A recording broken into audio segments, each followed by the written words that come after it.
Your smiling faces on this Tuesday morning.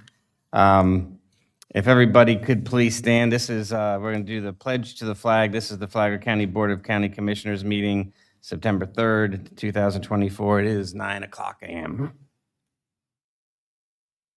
I pledge allegiance to the flag of the United States of America and to the republic, one nation, under God, indivisible, with liberty and justice.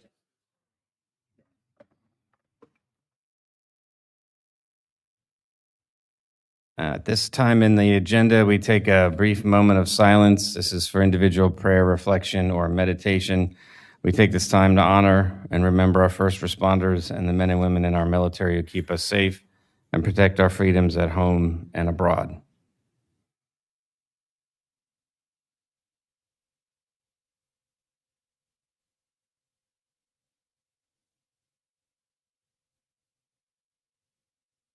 All right, thank you very much. Again, welcome everybody. We don't have any additions, deletions, or modifications to the agenda today. Want to make a few announcements before we get going. Our fall 2024 Citizens Academy is starting soon. The registration is now open. There'll be 13 sessions held on Tuesdays and Thursdays from 9 a.m. to noon, beginning up October 8th. This is a wonderful opportunity for residents to learn about the responsibilities and operations of our county departments. And because the classes are held at a variety of county facilities, participants experience firsthand the broad range of resources and capabilities that Flagler County provides. This class size is limited, so sign up today, sign up early and often. All right. Want to alert everybody of our transparency dashboard, which is at flaglercounty.gov. We have like 19 different portals that have information about operations in the county.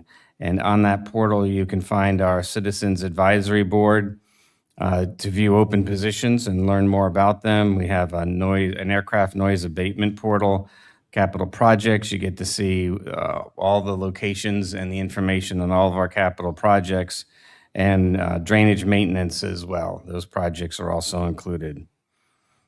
Our upcoming commission meetings and workshops. We have our first public hearing for the budget Wednesday, September 4th, 5:01 p.m. Workshop Wednesday, September 4th, 6:00 p.m., and that is in regards to the Bulow issue down at the campground. We have a workshop Wednesday, September 16th at 1 p.m. This is on TDC, priorities and insurance, and a regular meeting on Monday, September 16th at 5:00 p.m. I have a note here about the TDC. Ms. Petito, do we need a separate meeting or to talk about the penny allocations, or is that going to happen on the September 16th? We were looking to set that up as a workshop where we could discuss the beach management kind of as a bigger picture. So a separate workshop? Separate workshop, yes, sir. Do you want to do that at the end of the meeting? Ask everybody for their times then, or do it now? Do you want to talk about when to set that up? I can have Lucy check everybody's schedule and kind of coordinate, because we're going to have to coordinate with the TDC board as well. Okay, great. Everybody okay with that? Okay. All right, we'll move on to our recognitions, proclamations, and presentations. And first up, we have a recognition from the Sons of the American Revolution Emergency Medical Services Commendation Medal. This was requested by Chief Tucker. And Chief, if you wanted to come up and start us on this.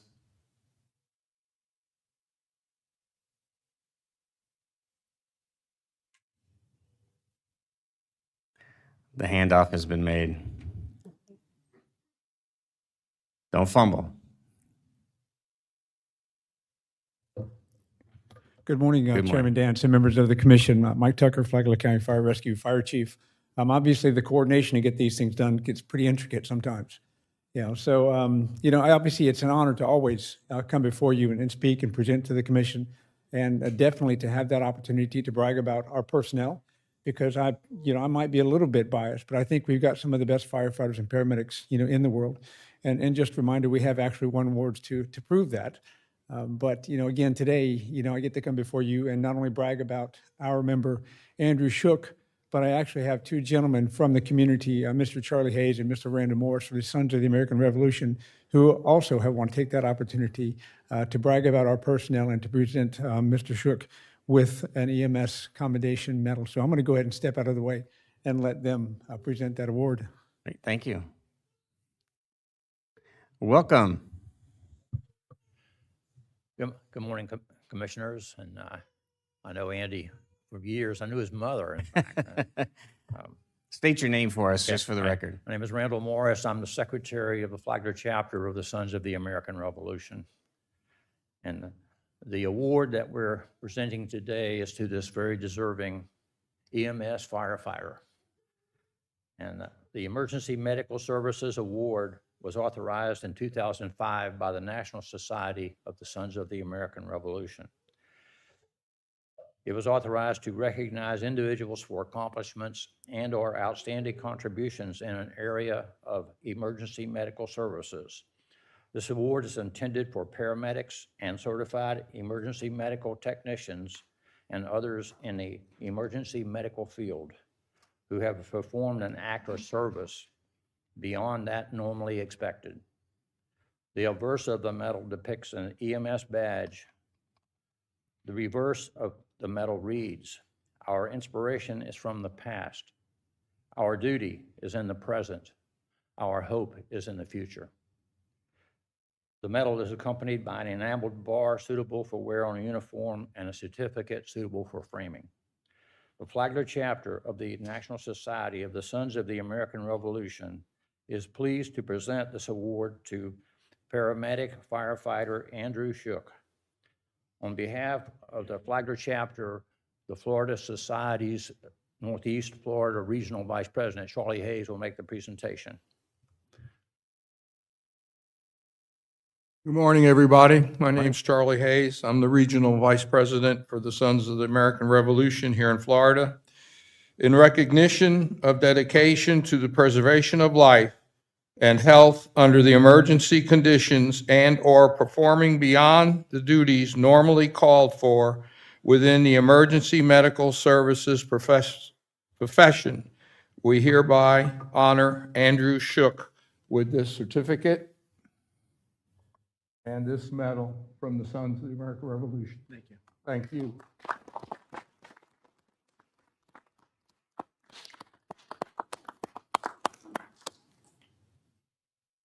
And Mr. Chairman, what I want to remind you of is what we had nominated him for was about a year ago. Mr. Shook was one of the individuals who we got called to reported 6 people in this that were being pulled out to sea in a rip current, and he showed up on scene and was responsible for leading the rescue of 3. Fortunately, it only turned out to be 3 people in the ocean, but he led the rescue of those 3 individuals. So that was what we nominated him for. Andrew is a very strong individual in our organization. We look forward to him taking on some leadership roles in the very near future, and he's a valuable member to the department and to the citizens of Flagler County. Great, awesome. Were you a lifeguard at one point? Just jump in? Oh. Yes, comments? Congratulations. That's terrific. Well done. Thank you, appreciate that. Jumping, especially not being a lifeguard, just jumping in to get done what needed to be done, so thank you. All right, pictures. Huh? Yeah, did you want to you can bring your family up. I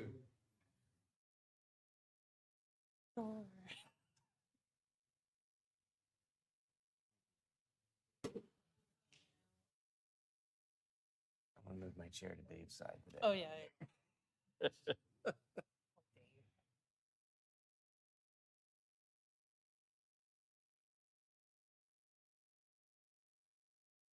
Had company though with him today. Oh, it's a big family. Look at that.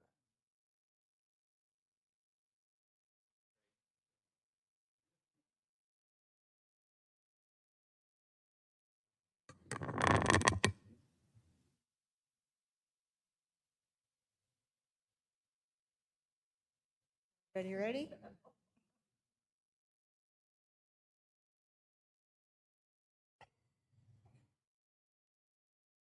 Great, thank you.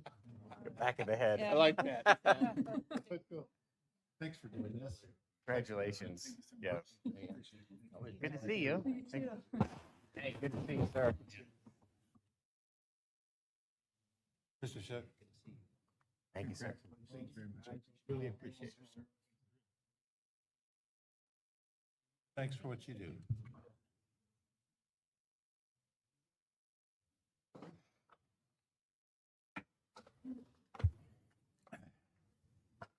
I will say, I agree, Chief. We have our best firefighter and emergency rescue personnel. Thank you for leading the troops.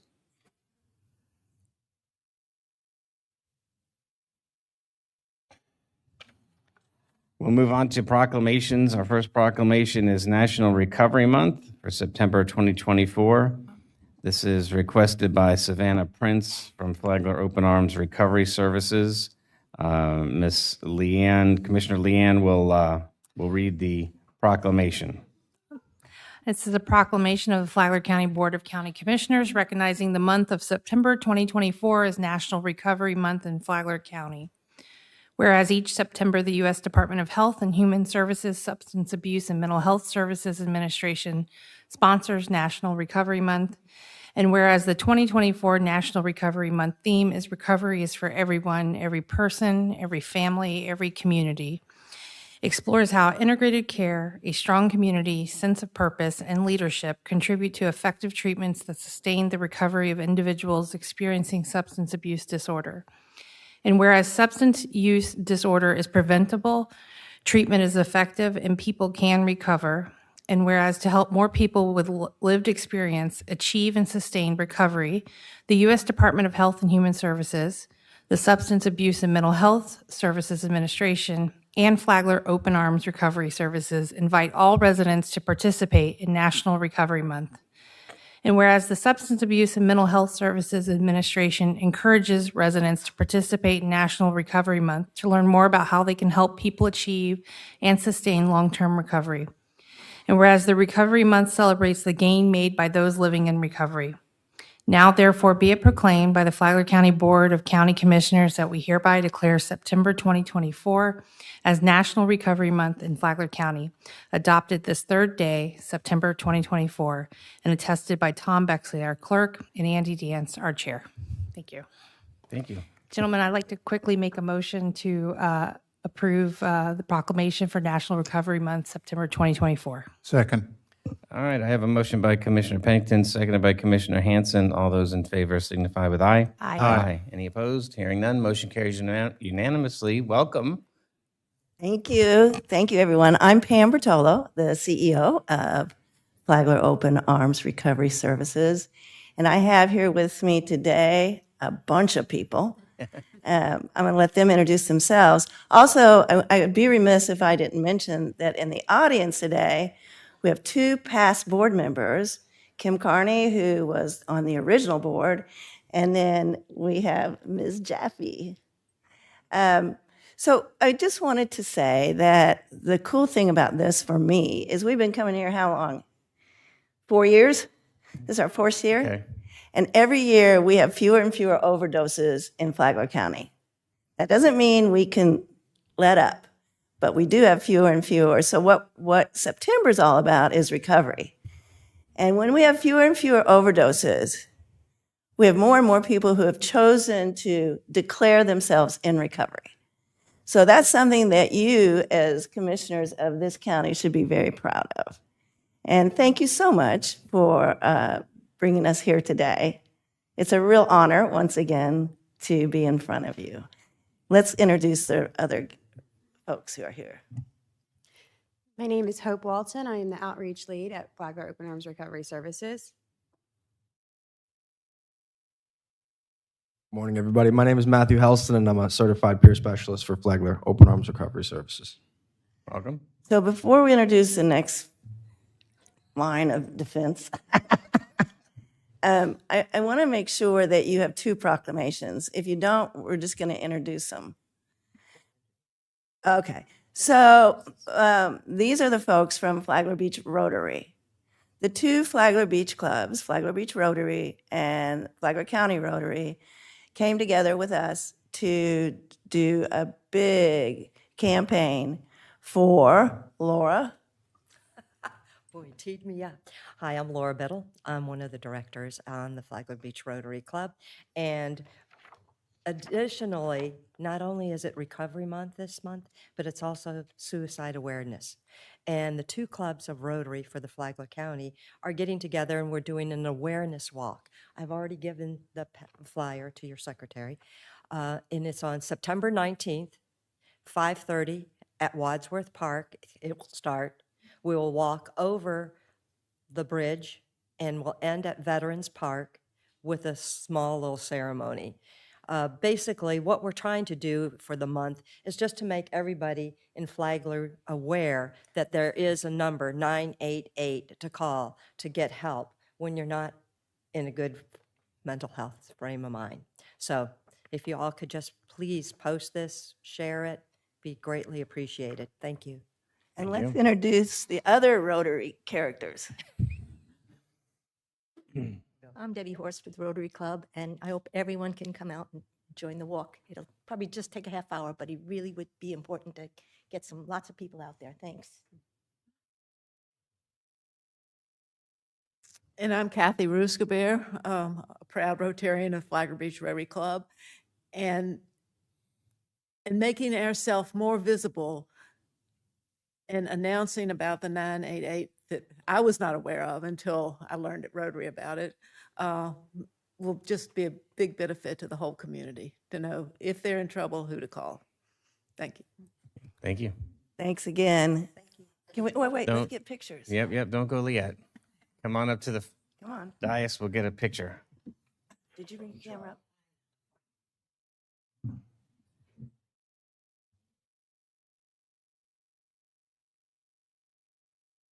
Right in the middle.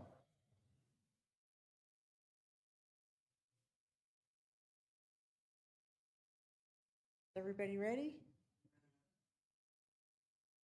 Yep. Okay, I'm gonna have you stand there for just another minute. I'm gonna use another phone.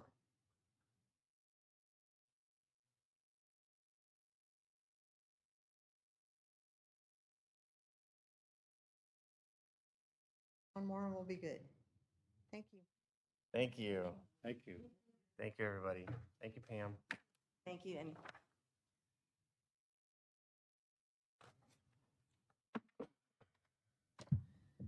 Keep reducing those numbers out there.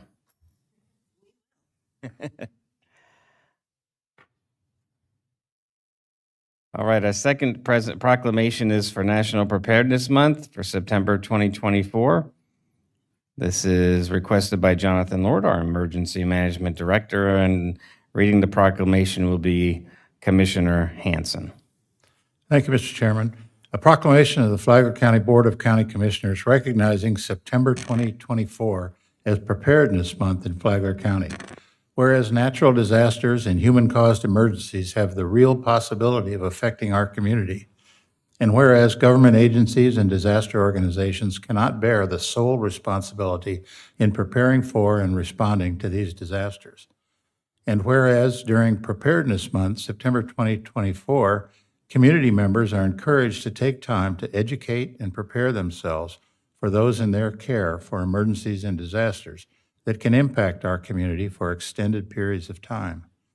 And whereas Flagler County community members who are prepared can be a positive influence on their neighbors by sharing their preparedness plans and encouraging friends, family, neighbors, and coworkers to be prepared too. And whereas the Board of County Commission firmly believes the more people are prepared, the quicker our community will recover, resulting in a profound positive impact on the quality of life in Flagler County. Now therefore, be it proclaimed by the Flagler County Board of County Commissioners that we hereby declare September 2024 as Preparedness Month in Flagler County, encouraging our community to be ready for disasters and emergencies by visiting flaglercountygov.gov emergency or calling the Emergency Operations Center at 386-313-4200 to sign up for Alert Flagler. Emergency notifications. Get a copy of the Emergency Preparedness Guide, and to find information on our community training opportunities, including our Community Emergency Response Team course, as well as details about getting a disaster kit, making a disaster plan, being informed of the risks in our community, and getting involved in preparedness.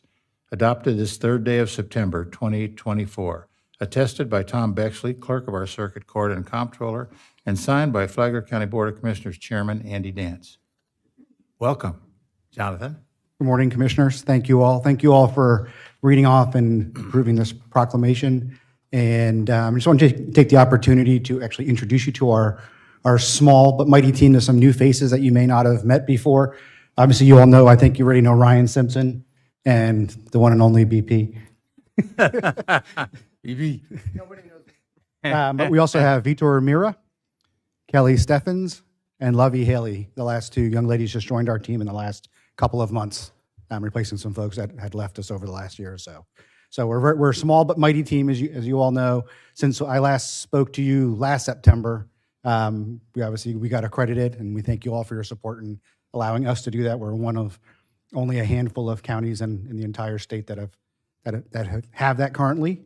And then also, very appropriately, we're in National Preparedness Month. This is a nationwide event, for lack of a better term, but it also is. We're also in the peak of hurricane season now through October. The good thing is, at least for the next 7 days, there's nothing at risk for us here in Flagler County. So that's a good thing. But it's also a great chance for our residents to also take advantage of the second disaster sales tax holiday that continues through, I believe it's the 6th. So people can not have to pay sales tax on a whole range of disaster preparedness items, including things such as expensive as $3,000 generators that are tax-free right now. So it's a great opportunity to save a little bit of money and make sure your disaster kits are up to date and ready to go. So thank you all. Well, thank Mr. you. Chairman, Yes. I move that we approve the Flagler County Board of County Commissioners recognizing September 2024 as Preparedness Month in Flagler County. Second. All right, I have a motion by Commissioner Hanson, seconded by Commissioner Pennington. All those in favor signify with aye. Aye. Any opposed? Hearing none, motion carries. Thank you. Talk a little bit about your recent certification or. So it's like, so every public safety entity has some kind of national executive academy. There's the FBI Academy for law enforcement, the executive fire officer program for the fire service. Emergency management, we're kind of the newer of the public safety services, but we also, for the last less than 10 years, they've actually had an executive academy for seasoned emergency managers. Say seasoned, not old, seasoned emergency managers. So they've been doing that. It's actually a multi-pronged program. They have a basic academy for entry-level emergency managers, an advanced academy for mid-career emergency managers, and the executive academy for more seasoned emergency managers. In that class, I had a lot of colleagues that work, other folks I met, students that worked for FEMA and other federal agencies, as well as state emergency management agencies, and also a handful of local government emergency management agencies like us. So it was great. It was 4 weeks in class and then a whole bunch of work in between those 4 week periods. So, Well, congratulations. And it was good to read that you got some, although it sounds like a lot of work. it was. All right, and But it's welcome worth to welcome to your new staff. Good to see some new faces in your team, like you said.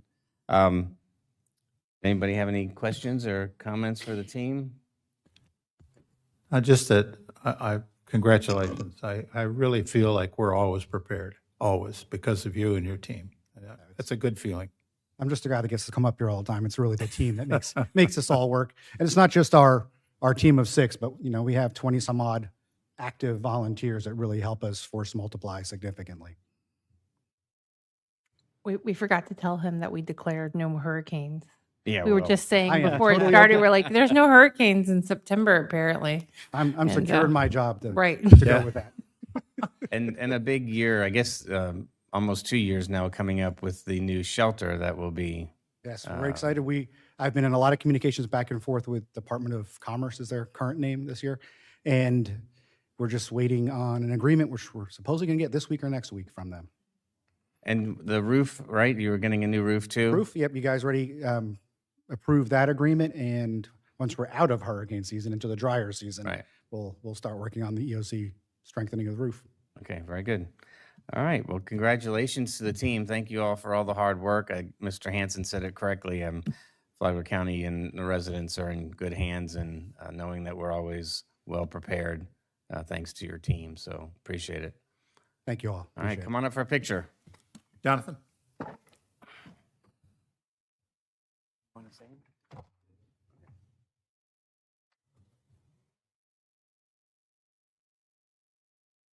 There you guys know how to center it up.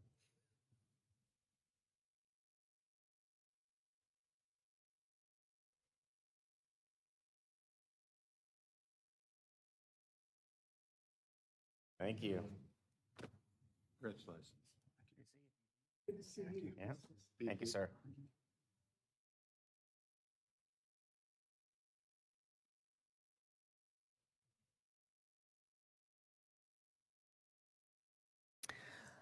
And on the last of our recognitions and presentations, we're going to hear from our engineering department. So we have a presentation by Amit Tabassian, our county engineer, and his small but mighty crew as well. So thank you. Good morning.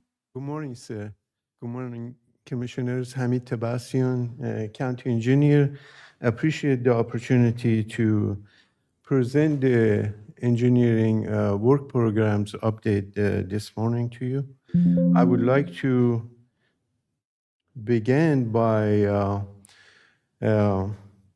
saying a few words about our strategic plan that consists of our missions and values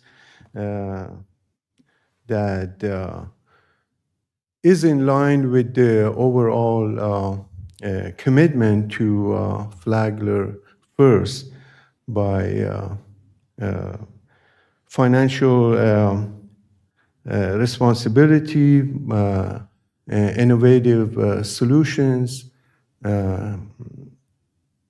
responsible growth, and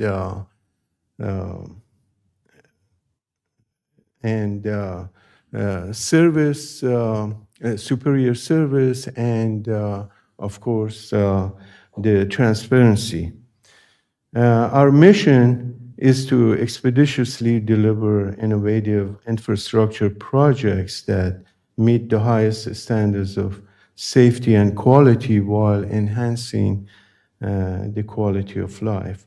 Our values are commitment to public service through integrity and collaboration and doing the right thing. Our org chart must say that it is an honor and pleasure to be serving under your leadership through the Ms. Pedido and working with an outstanding group of professionals here. We are all managing projects in the engineering department, and we have an outstanding supporting group, our program controller, the contracts grant coordinator. I can't say enough about what they do and add to our team. They process all the invoices, submitting all the reimbursement requests to the grant agency. Everything that pretty much we do at the engineering department is through grants. And coming October, we'll have the road and bridge maintenance team also joining the engineering department. But like I said, in addition to our individual responsibility for our roles, we are managing projects, either design or construction projects. Back in February, with our department reorganization, we submitted a plan of action to Ms. Petito that I would go on over some of these items One was to a comprehensive internal, external communication process and protocol for us to, our own department, meeting every day, every week with each project managers, with our support team, and Richard meeting with each project managers, reviewing the progress that we have had on our projects and upcoming activities. We meet with the other divisions, financial divisions, the road and bridge, growth management, basically to increase our collaboration and communication. We're meeting monthly at the TPO for the overall regional communications, and another item was to update and maintain our web page, and having a fact sheet for each one of our active projects. That has taken place. We have now linked to the transparency page with all those fact sheets that includes the description of each project, the status, schedule, budget, and the contact person. We developed a prioritization evaluation matrix for basically all the list of projects that every year we submit to you as our list of priority projects, but have a systematic way as to how they are prioritized. That sheet is in the package that I left at your desk. We also developed a project development process and implementation fundamental 101 that goes through different stages of a project, from project initiation, the project development process that includes a list of flow charts for design, build, delivery method, and design, bid, build, delivery method. So with listing all the milestones from initial design to completion. It's basically to keep us on track for the milestones and making sure that we don't miss anything.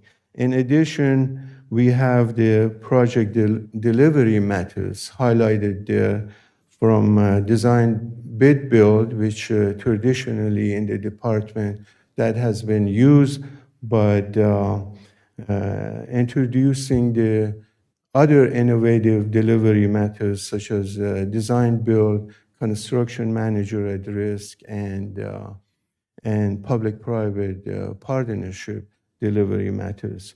We went over the advantages, disadvantages of these delivery methods, and when we can use them, and that is helpful for not only our own department, but other county departments. And we want to be the department of choice for delivering the capital improvement projects. A copy of that document is also in the handout that I left. Back in May, we held the industry forum to basically go over our work program with the design and construction industry and the upcoming opportunities as far as contracting with the county. We have currently several RFPs that are in the process for our design continuing services contract and construction, engineering, and inspection work. In addition, we have the dune and beach restoration design project that is for our Reach 3 of the beach management program project. We also are working on a general engineering consultant RFP, the GEC, that would serve as our extension of staff and help us in managing the work that we do. We updated we are in the process of updating the general condition and special provisions of the construction contract. We developed a consultant performance evaluation form for implementation so we can evaluate our consultant work. A copy of that also is in the handout. We also set for a robust grant application submittal. And here is a list of grants that either have been submitted or in the process to be submitted for each one of the work program that we got. Again, the team can say enough about our support team that help us in submitting these grant applications.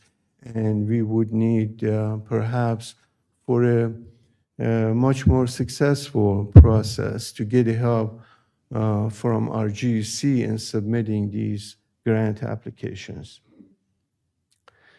I would be glad to go over if there is any questions about later on any of these submittals, but moving forward to our engineering work program, we have 5 distinct programs that we are working on. The road and bridge program, and then later on we're going to have the road and bridge maintenance. We got the sidewalk and trail program, the vertical capital improvement plan program, which is a new program for our divisions. We got the stormwater master plan program and beach management plan program.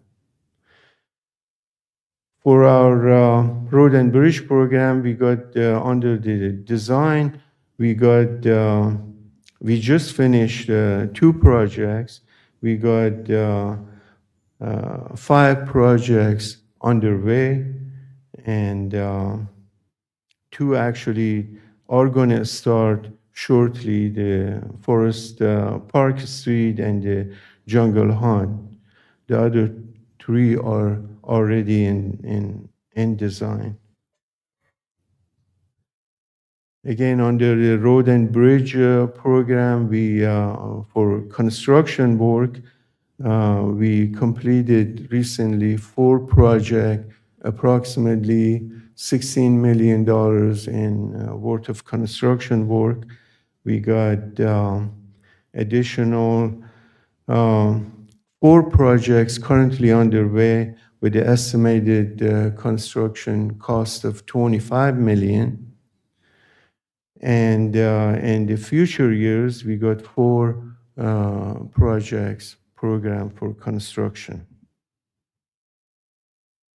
Wanted to also highlight the unfunded projects in the road and bridge that with a total estimated $265 million, that these lists of projects that, again, were prioritized, and we are seeking basically the multiple avenues funding for them, but wanted to make a case here that a local source of funding is needed, particularly with grants from federal government that requires 20% at least local participation for these projects, and having that local funding helps with the state funding as well. Moving on to our sidewalk and trail program, we got currently 3 projects to start for design. The Bulow Park, the trailhead for Lehigh, and the Old Kings Road Trail. And we got two of those projects are actually also programmed for construction in future years. Under our vertical capital improvement program, you all know the Nexus Center project that is under construction, that is scheduled to be completed in October of next year. We got the Flagler County Fire Stations 51 and 62 currently in design, and we have a RFP out for construction manager at risk, part of the project, and the design of these projects are anticipated to be completed in summer of next year, and the construction to be completed in the summer of 26. We got the SMA healthcare facility project that is also under design, and we'll be shortly issuing RFP for the construction manager at risk for this project, and with anticipated construction completion in third quarter of 26, and the design anticipated to be completed in summer of next year. We got the Flagler County Eco Discovery Center project. Again, this is a $10 million TDC funded project, which we anticipate issuing a design build phase project in this year toward November, December, to get a design build team on board for first designing the project and its construction. We got the multi-purpose emergency preparedness project, that is the legislative funding that the county received for this project, and we are currently in the initiation phase, scoping the project and determining the delivery method. Our stormwater master plan program, this started with the stormwater master plan study that was completed in March of this year, and then in April, you adopted the master plan capital improvement projects that got funded with $2.2 million out of ARPA funding, that we got currently a design request for proposal out on the street to get the designer for design of these projects, and we anticipate to have the design completed in the first quarter of 26, and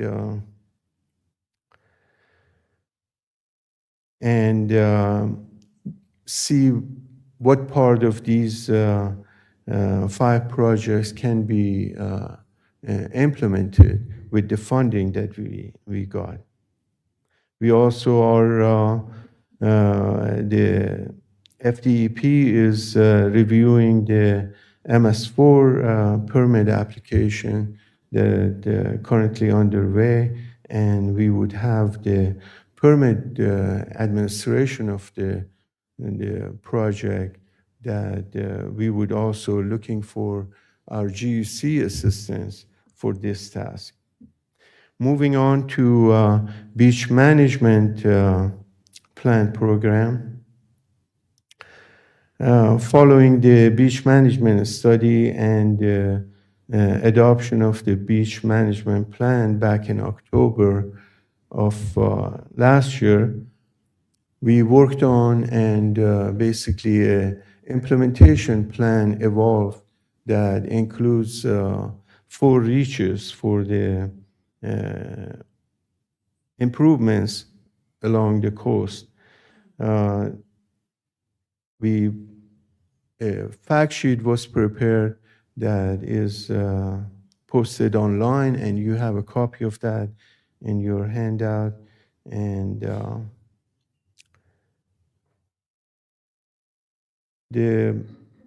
our efforts on the beach started actually with the dune restoration project that started from Beverly Beach all the way to River to Sea Preserve Park on the north side.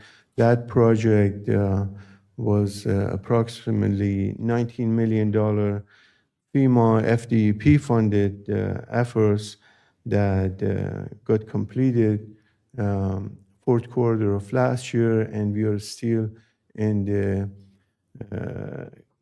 closeout phase of the project, getting reimbursed by the grant agencies for this project. We got the U.S. Army Corps of Engineer project and the non-federal portion of the beach restoration project that is our Reach 1 that just got completed. And again, that is going to take a while to go through the closeout and of the project. That just completed actually last Friday, the active construction work. Our Reach 2 is basically from North 7th Street to Warren Park. That is in the permitting phase right now to get that also ready for implementation by dredging, and anticipate to have that project ready for construction in first quarter of next year and completed by the third quarter. The total cost of that project is anticipated at $35 million. And our last reach, which is from Warren Park to Washington Oak State Park, this is the more complicated portion of the beach, which requires the planning and permitting effort is going to take longer. This is the one that right now we got the request for proposal out. We received 3 proposals that evaluation committee would be evaluating those, and will come back for the award to you for the award of that project. This is a $40 million estimated construction project, and we anticipate to have the design completed in the third quarter of 26, and have that ready with we have considerable need for on the construction funding of this project. With that, I appreciate your support and would answer any question that you may have. Questions? Your plate is full. Yes, sir. That's a lot. That's a lot. Well done. I appreciate that that presentation. It really puts it all in focus for us. That's really well done. Thank you. Thank you, sir. Can you bring staff up and have them introduced and maybe say a little bit about what they do? Absolutely. Our assistant county engineer, Richard Zion, who's, again, it's like I say, it's really a pleasure to work with each and every one of them. And he's managing actually the road and bridge portion of the program and the stormwater master plan and many other things. So Go ahead, Good please. morning, Commissioners. Thank you. It's a pleasure to work for Flagler County. Thank And you. I consider myself fortunate to be working alongside such a great team and working with other folks in other departments. Great, thank Yeah, you. thank you. Appreciate it. Who else you got? Come on up. Good morning. My name is Lauren Cumber. I'm the program controller. I started in March. This is a really great group of people to work with, very dedicated engineers that care deeply about the community and the well-being of the roads and sidewalks and beach. So thankful to be a part of the group. All right, welcome aboard.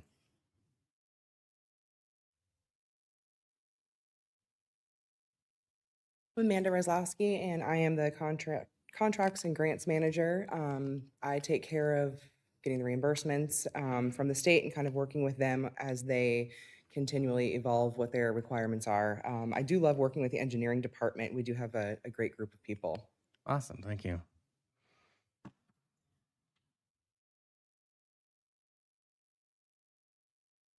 Hi, I'm Amy Stroger. I'm a project manager with the engineering department. I've been with the county for 24 years. We know you, Amy. We just want to see everybody come up and say a little bit.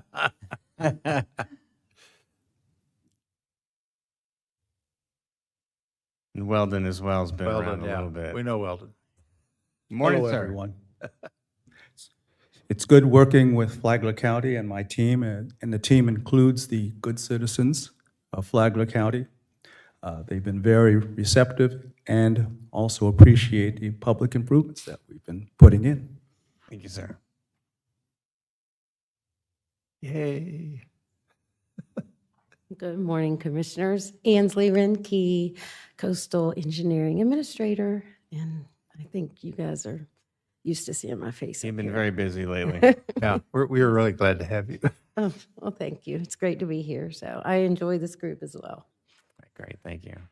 I think we should point out that Weldon successfully handled the Marineland project with all those roads and canals and digs, and he was the target of a lot of jabs from the community, and he weathered the storm. Very good. Yeah, absolutely. To be honest, every day working with this group, I remind them and myself that, to be honest, Flagler County is lucky to have them. And because I see, I have had many years working in the public sector and having, seeing that a hardworking group of professionals, it is my, heartfelt belief that, and I appreciate your support. Thank you for the Thank you. report. I appreciate the update. If everybody could come up, we'll take a picture with your team.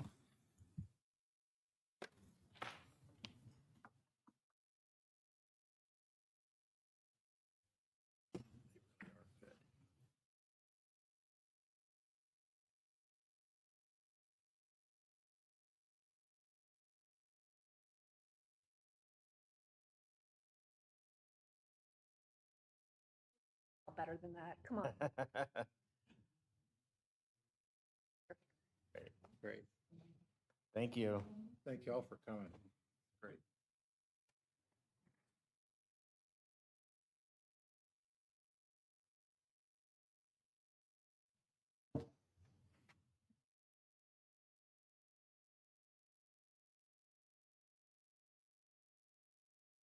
All right, at this time, we're going to move out to community outreach.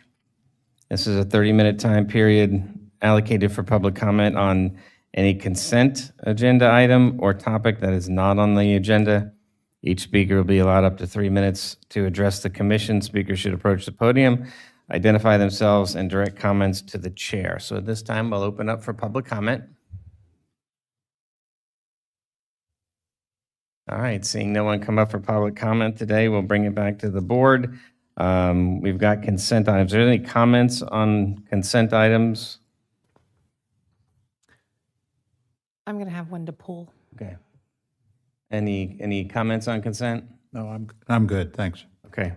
All right, so we'll move to consent. Is there an item Commissioner Pennington, that you wanted to pull? 7F, Okay, the agreement with the Humane Society. okay.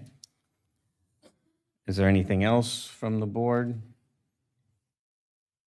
Okay, Mr. Chairman, I move that we approve the consent agenda with the exception of 7F. Second. I have a motion by Commissioner Hanson, seconded by Commissioner O'Brien, for approval of consent with the exception of 7F. All those in favor signify with aye. Aye. Any opposed? Hearing none, motion carries unanimously. So 7F is the agreement with the Flagler County Humane Society for Animal Control Services, Animal Shelter Services, and spay and neuter programs. I'll have I just have some questions for Mr. Hadid. I don't know if he's familiar with this, or Mr. Moylan probably worked on it. In the current contract with the Humane Society, are you familiar with the termination for convenience and clause in it? And can you talk to me about what it would take should we come to a decision later on the road where we want to terminate this agreement? What would be the responsibility of us? It reads as if we could terminate for convenience without any action against us by the Humane Society. Is that correct? Yeah, that's correct. So The if- obligation will be to pay them for all services up to the time of the termination for convenience. Right, okay. So I just want to make sure of that as we go through it. And then my other question is I think there is, but I couldn't get a clear answer out of the document I got from Amy this week. Do they provide us with a breakdown per animal of, I know there's a schedule in here. There's a flat fee that we pay to them of, I think it's, if I recall, like $186,000. And then we pay up to $90,000 that goes towards the spay and neutering. And then per animal, there's a fee. Is there a breakdown per animal of what we paid to get to the $90,000? It caps at $90,000, it looks like. So, but there's so many different variations of what's charged per type of animal, what's wrong with the animal, if the animal's dead upon arrival, and then they just cap out at the $90,000, it looks like. But when she sent the spreadsheet, it looked like there's roughly, 500 animals on the spreadsheet per year. And it seemed like it was more than the impounded charge per animal. So I'm just curious as to, do we ever ask them to provide us a per animal charge as to how they came to the 90,000 or the cap to charge us? Because it looks like we always end up paying the full amount, the full 90,000. Does that make sense? I haven't seen the actual reimbursement or the invoices that they send, but it's my understanding that it's more of a summary. I know in years past, we haven't paid out the total amount that we budget for. Now, the 90,000 we may, but on the other portion, we might not.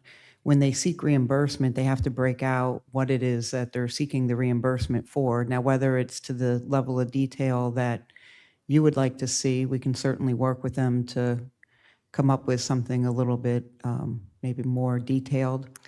Yeah, because they have a schedule, a fee schedule that's per impounded animal, per quarantine, let's say per wildlife, per dead animal, per owner in hospital or custody. But I don't think that we ever collect it from them per animal, the charge to get to a finite number.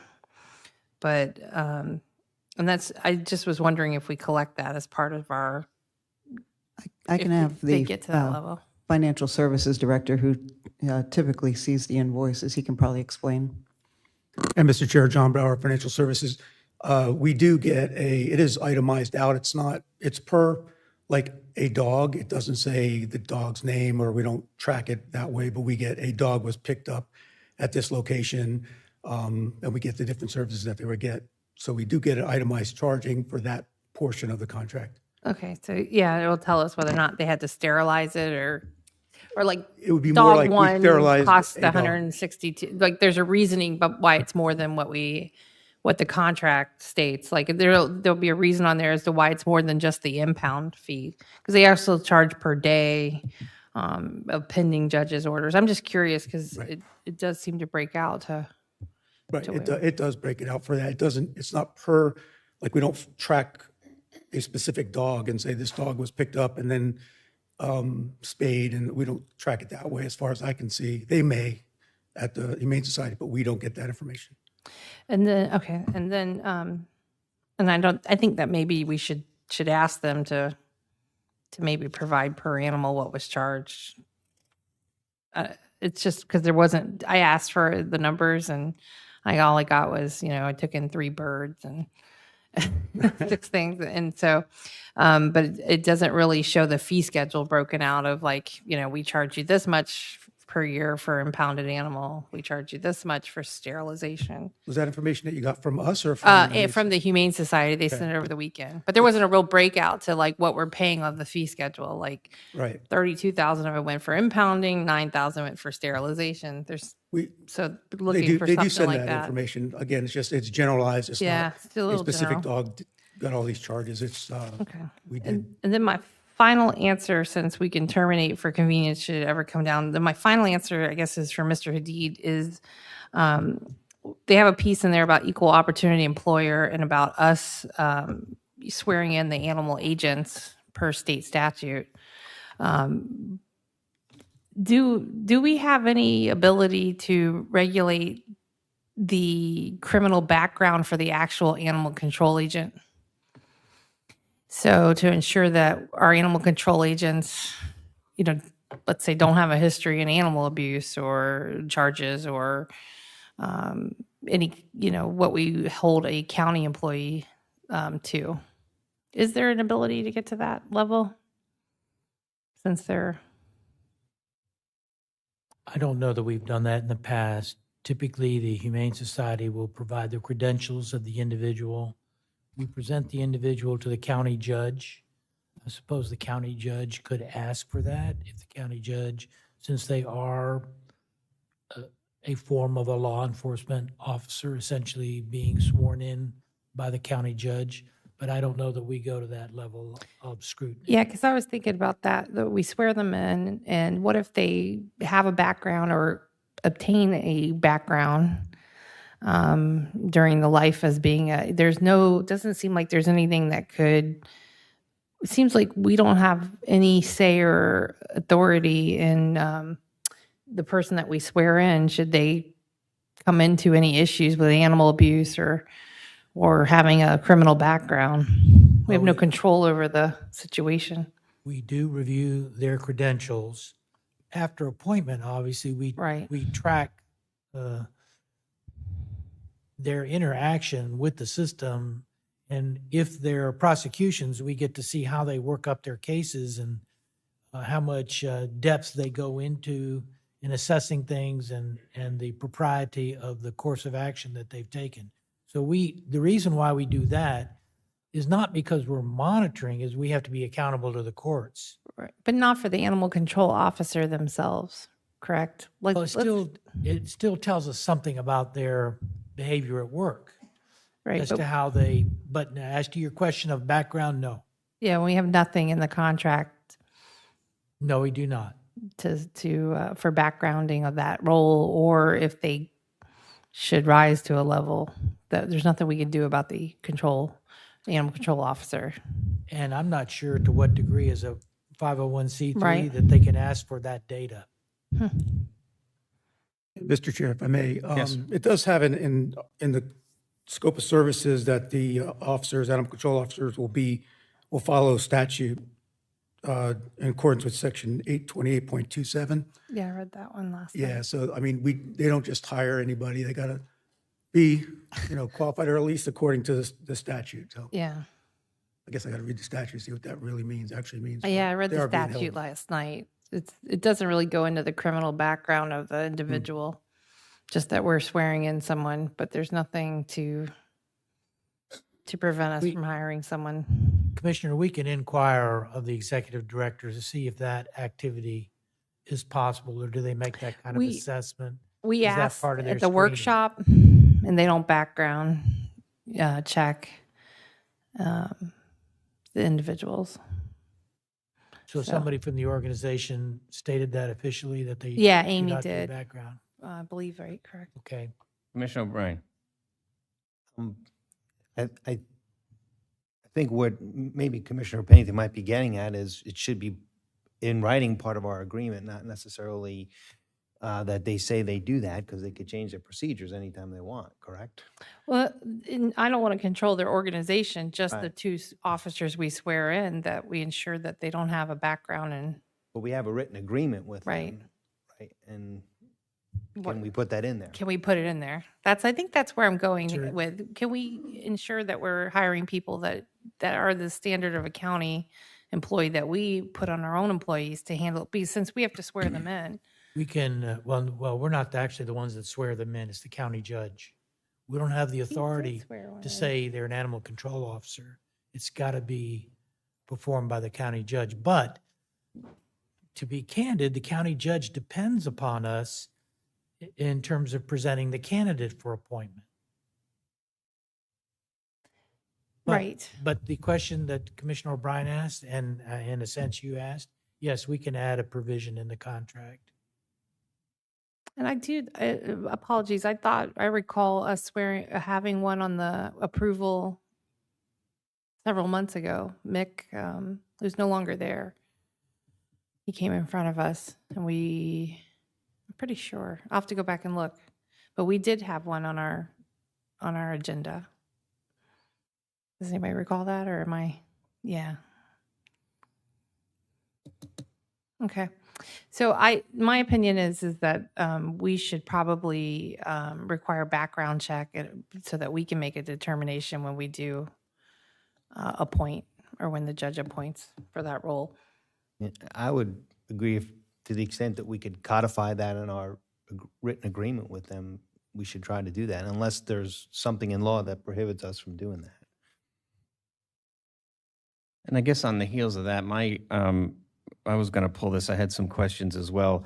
I was under the assumption, and in reading the existing contract, it's good through 2025, that we were just, this approval coming up was just to amend the dollar amounts of the contract, and that we would spend the next year doing exactly what we're kind of doing at the dais, is adding language, because we've heard different things through the workshops where we wanted to talk about having board of directors, presence on the board of directors, having some additional governmental oversight and budgetary oversight. So my assumption was we weren't coming to this meeting with a brand new contract, which was going to extend the renewal till 27. I was under the assumption that we were just going to change monetary amounts this time and then spend the next year coming up with a new agreement starting in 25. I thought the agreement's through 2027. That's what the new Right. one is. Right. The old one we're currently under expires next year. Doesn't, So are we going to be able to amend within the year this contract, or is it good through 2027? You have the ability to terminate the contract We did- effective September 30 of each of the 2 fiscal years. You have that ability to But it's a provide them terminate, not notice. amend, right? We'd have to go into a new. Well, in the context of that, you can get amendments in that process, in that discussion process. You can seek amendments to the agreement. I guess I was just curious as to the reason for this being They were instead of a renewal or an amendment to our contract, why we're having a brand-new agreement after just having met with Humane Society and having some different issues come up, that we're doing a brand-new contract for a 2-year renewal. My understanding is that we were attempting to index to inflation the some of the fees, or all of the fees that are identified here. Yeah, not just the base rate. Right now, the base rate is subject to CPI, but none of the fees. And that's been that way for some time. So that's essentially what was done. The CPI has pretty much caught up with its absence in the contract. I was kind of hoping we were going to, with this, codify, with some time from the Humane Society, codify the addition into the Board of Directors after they had this time to discuss it amongst their board. Well, being if you able to wish, you bring can that- you can have this contract expire, September 30 of the next, of this coming fiscal year. You can have it So just a expire one- at fiscal year end. Just make it a 1-year Correct. contract. You could do that. I mean, that would be my suggestion, so that we can iron out the rest of the other agreements or issues that have popped up.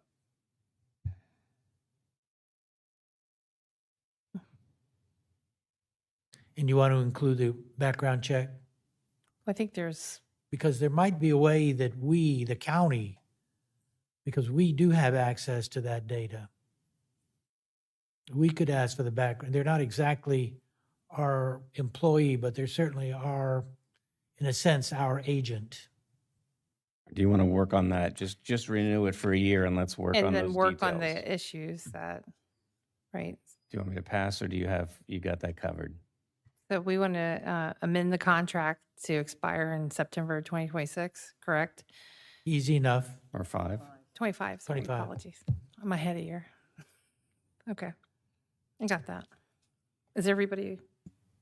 If that's a motion, I second it. I have a motion by Commissioner Pennington, seconded by Commissioner O'Brien. I'll open it up for discussion amongst the board. So we're just going to take this document and approve this document with an end date of September 25. Correct. That's what we're doing. Right. Because that it's, the way I read it, this was just changing the dollar values and nothing Right. else, It had right? I mean, that's the way I read it. Right. Okay, all Correct. right. All right, I'll open this up for public comment. Is there anybody that wishes to speak on this issue on public comment? All right, seeing none, I'll bring it back. I have a motion by Commissioner Pennington, seconded by Commissioner O'Brien. All those in favor signify with aye. Aye. Any opposed? Hearing none, motion carries unanimously. All right, we will go to general business. This is 8A, termination of lease of historic courthouse with the First Baptist School of Palm Coast and interlocal agreement with the School District of Flagler County for lease of historic courthouse.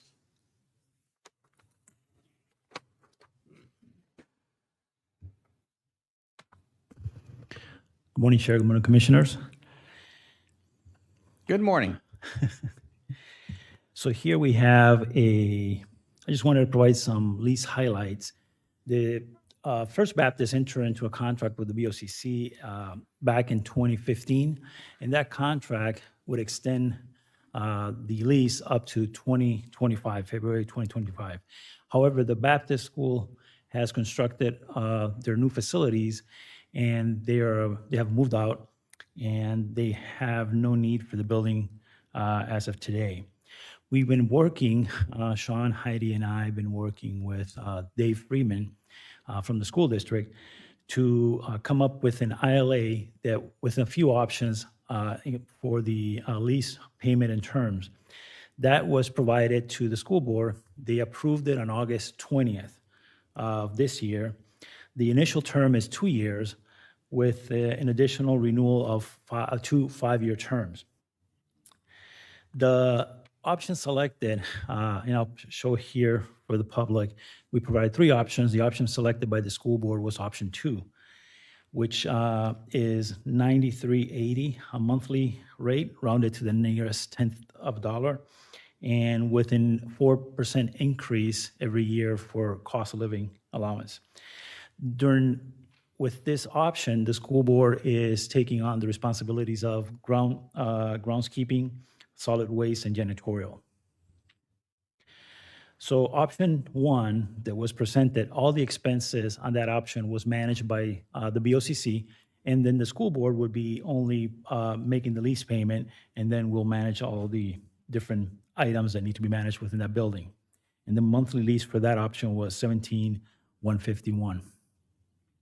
Option 2, which was the one that the school board selected, all expenses except janitorial, groundskeeping, and solid waste are managed by BOCC, And as you can see, the breakdown of the different items. Also, we have insurance and CAM, which is common area maintenance, which is putting some funds aside for replacement of equipment within like HVAC and so forth.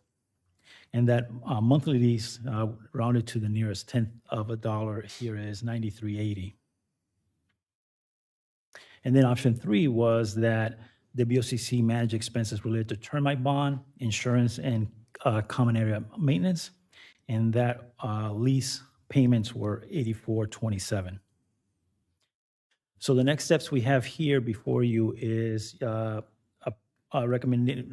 recommendation is to terminate the lease with the First Baptist School, and then the BOCC to consider approval of the resolution in ILA to lease the historic courthouse to Flagler County School Board, effective today, September 3rd. All right, thank you. Okay. Any questions? Questions?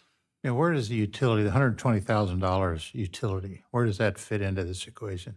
The school board will take on paying the utilities for this building. That's an annual Water- bill, 120,000? Yeah, that's annual bill, yeah. 120,000? Right. So the way I read it, they have the right to purchase the building, but we have the right to refuse that, correct? What would be, the county will have the first right of refusal, and there is some stipulation in terms of maintaining the historical character of that building. And in the future, if the school board decides to purchase it and then decides to get rid of it, it comes back to the board if the board wants to maintain it as part of a county building. So if they were to exercise and we agree with the purchase, the deed, it looked like in perpetuity, would have some restrictions on its historical facade, the front portion, correct? That is correct, Commissioner. All right, okay. Does the front facade include the grounds? And should we be more specific about that? I'm just wondering, the back, I mean, it's just parking in the back, but in the front, there's, you know, the lawn area, and it's, I mean, that's the traditional courthouse look, if you will, so I don't know whether we It's a want good to point. just be more specific Yeah. about the language. Yeah, this lease is only for just a lease, but if they decide to purchase it, we'll have to add all these options that you're speaking of. No, I mean, right now, the lease Oh. says that they cannot make any alterations. They can do alterations inside the building Right. so that it could be more usable for them, but there's a prohibition about doing anything to the facade, because it's a historical facade. Right. I'm asking, should we also include some language in there that has that same prohibition for the grounds, the front? That'll be, I mean, because what would be prevented from putting a bus lane through the, middle of the grass there, or changing parking or something like that? I mean, obviously, I know it has to go Yeah. through permitting and everything, but just thinking about specifics on the lease. it's the board's pleasure. If you want to add that to the lease, we'll have to take it back to the school board for approval with this change and then bring it back to you. I think as owner, they would need to get Oh, anything. that is correct, yeah. Approved that goes Yeah. into the grounds. I think that might be a good point, though, if it's ever transferred, that those protections are put in place. Because it is more than just the facade, it's everything in front of the building, from the curb, basically sidewalk back, that is part of the appearance. But I think we're probably covered on the fact that any improvements as we own it would have to be approved by us. Correct, Mr. Hadid? Yes, sir. That's correct, yeah. A good point. I mean, I appreciate that. Any other question? Any other questions? No, I think it'll come down to whether or not they purchase it, and then Right. those negotiations will really start. Right. Yeah. Everything Okay. else. Okay, Thank you. thank you. Open it up for public comment. Anybody from the public wish to comment on this item? All right, seeing none, we'll bring it back to the board for a motion. Mr. Chairman, I move that we approve the termination lease of the historic courthouse with First Baptist School of Palm Coast, and we approve the interlocal agreement with the school district of Flagler County. All right, we've got a motion by Commissioner Hanson, Second. seconded by Commissioner O'Brien. All right, we've gone out for public comment, and I'll call the question. All those in favor signify with aye. Aye. Aye. Any opposed? Hearing none, motion carries unanimously. Thank you, Mr. Salinas. All right, we will move to 9A. This is a first reading of an ordinance prohibited smoking and vaping in county parks. The request the board approve the ordinance on the first reading, and this will be presented by the county attorney. Yes, this is an ordinance, Mr. Chair, members of the board, that prohibits smoking and vaping in county parks, but recognizing the exemption that is provided by Florida law that we may not prohibit the use of unfiltered cigars. Okay, thank you. Questions? I had just a couple, if that's okay. Absolutely. So I'm just want to make sure I understand exactly the language here. On, let's see, page 2 of 3, Mr. Adid, the prohibitive activities, so where it says number 34 there, smoke cigarettes, filtered cigars or pipes, or use any other devices to inhale smoke from burning tobacco products, or to inhale vapor from vapor-generating electronic devices. Okay, if you skip down to the definition of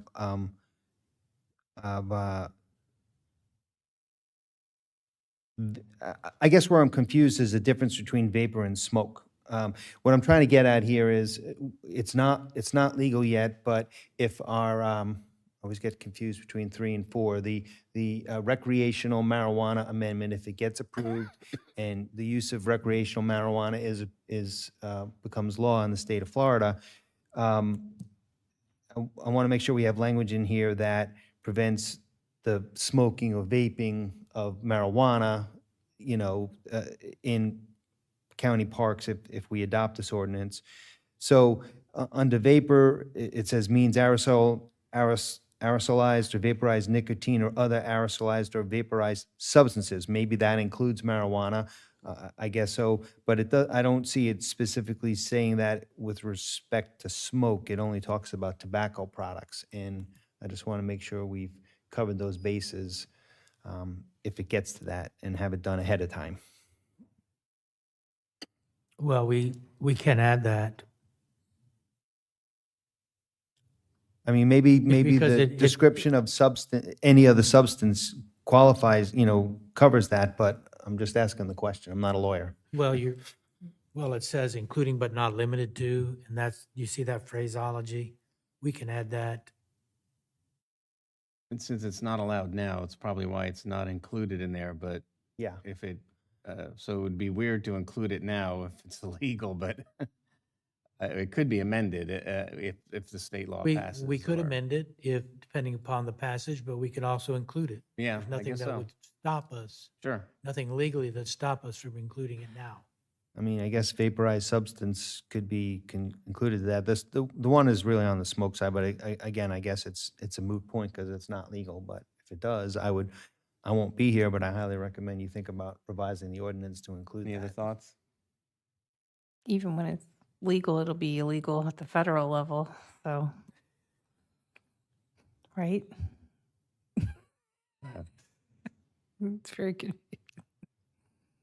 Did anybody want to offer a change, or is it okay as is? I think we let it ride, and if we got to change it, but we have to. Understand, and just, again, I wanted to thank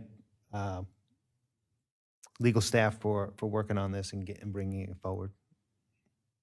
All right, great. I'll open up for public comment. Is anybody here?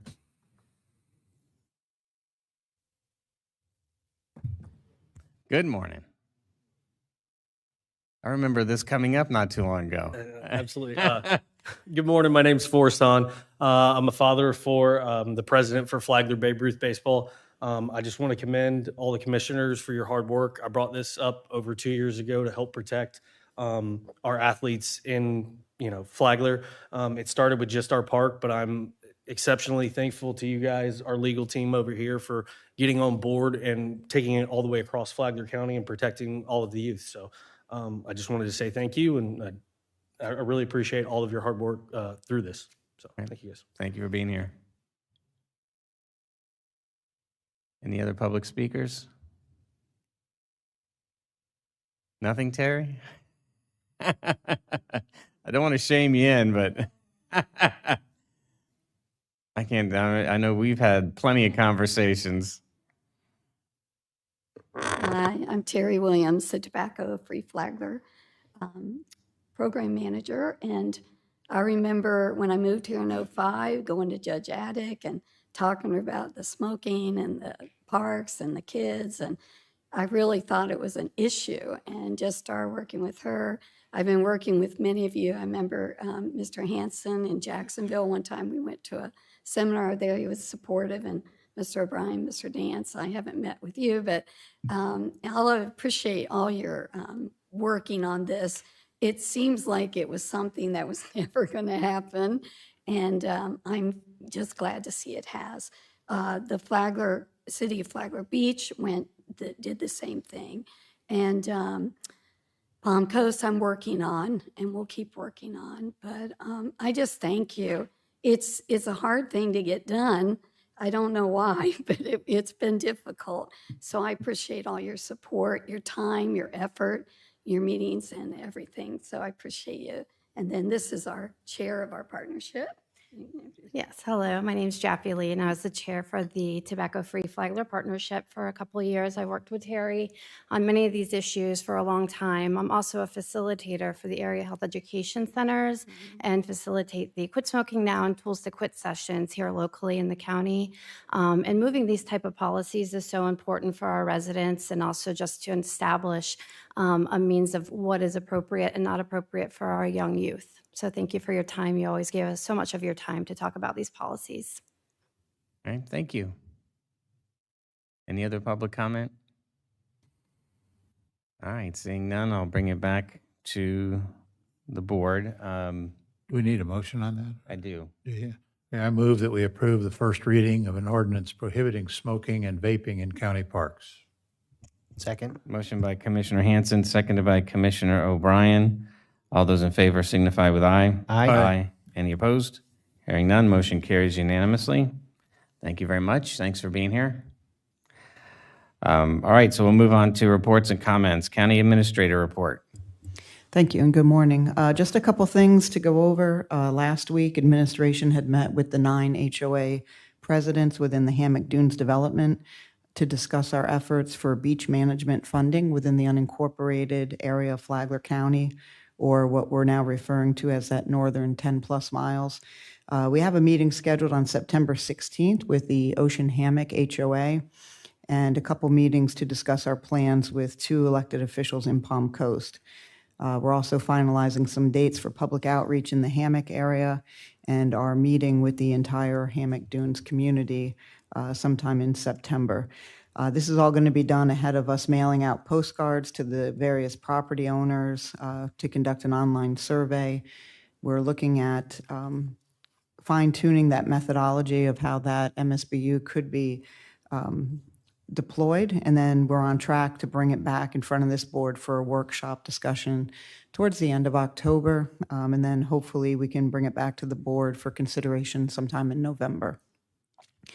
I also wanted to make you aware of the development project known as Veranda Bay. It is going before the Flagler Beach Planning Board tonight. Staff is prepared to attend the meeting to convey the approvals that had been granted by this board as it pertains to the buffers along John Anderson. As you might recall, you had established 25-foot minimum with a 50-foot average versus what now is being proposed, which is none. And then also the setbacks from wetlands, which is currently at 25 feet minimum, average of 75 feet. And then Bulow Creek at 75 feet. The new plans do include the county buffers in the conceptual plan, but in the text, it defers to the state permitting agency, which is typically 15-foot minimum or an average of 25 feet. We also wanted to convey the importance and timing of creating that spine road or that connector that aligns with Colbert Lane, going south of State Road 100 and connecting to John Anderson. and staff felt that it was important to get the current approvals on the record in Flagler Beach in case they were not aware of them. It is important to note, not an issue necessarily that we were going to address tonight, but the sheer increase in density and intensity. So right now, under the county's jurisdiction, the project was vested for 453 residential units, 150 of which could be multifamily. The new proposal has an increase in number of residential units now at 2,735. And then as far as commercial, under the county's jurisdiction, you currently had vested 230,679 square feet. The proposal is now up to 480,000 square feet. Lastly, another issue, not one that we're bringing up, but was the city's wastewater plant. We did not receive a feasibility study, so we haven't seen any engineering analysis that demonstrates it can handle the project. The only thing that we were provided with was a will serve letter from a few years ago, and that was for the original 453 unit project. So I just wanted to make you aware of that, that staff is prepared to go to the Flagler Beach Planning Board to just reemphasize the approvals that were provided by the Board of County Commission on this project as they consider it annexing into their city. And thank you. That concludes my report. Okay. Anybody comments or questions on that? No? I mean, it's out of our hands. I mean, no, but I support us at least going and Yeah. stating where the Yeah, be development firm. was with our setbacks. Be and firm, Heidi, because, I'm especially concerned with the Bulow yeah, setbacks on the wetlands and not referring back to the jurisdictional minimums. I mean, they could even, planning board could recommend more. yeah, But, I don't see the county or the city doing a bad thing here. I mean, they're very conscious over there. So, but, so we'll just go make our case. That's all we can do. Okay, very good. Thank you. Mr. Hadid, your report. Just two quick ones. The board had asked me to prepare a position statement on PACE for the annual legislation priorities of the Florida Association of Counties. I did prepare that and submitted, and it has been accepted for initial screening. By the way, the specifics of that, as I think you're aware, is that I drafted it to essentially call for financial disclosure and transparency of PACE programs in Florida, all PACE programs, and that'll be processed through the legislation committee. They have a subcommittee structure. Right now, it's in the Finance, Tax, and Administration Committee, and it'll go to the full membership. If it continues to go forward, it'll go to the full membership at the annual legislative conference held by FAC. So that's my report on that. Also wanted to let you know that last week we did have a hearing in the Dixie Motel case where we asked for complete financial disclosure under the rules.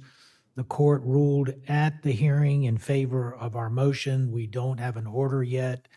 What the order will do based on the rules of civil procedure, which was part of our motion, is that the owners would have to fully disclose their financial assets and transactions, including tax returns, including bank accounts.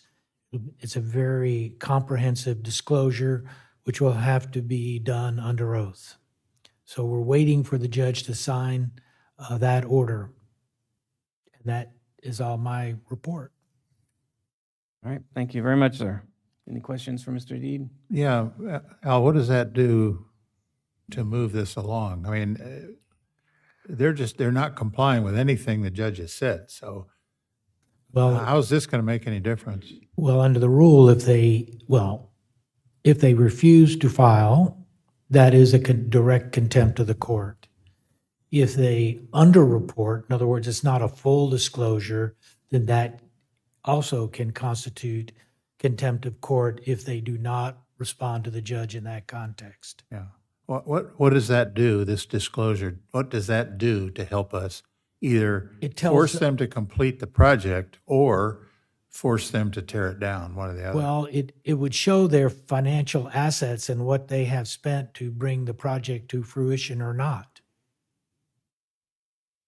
Okay. It'll make them more accountable. All right. Thank you, sir.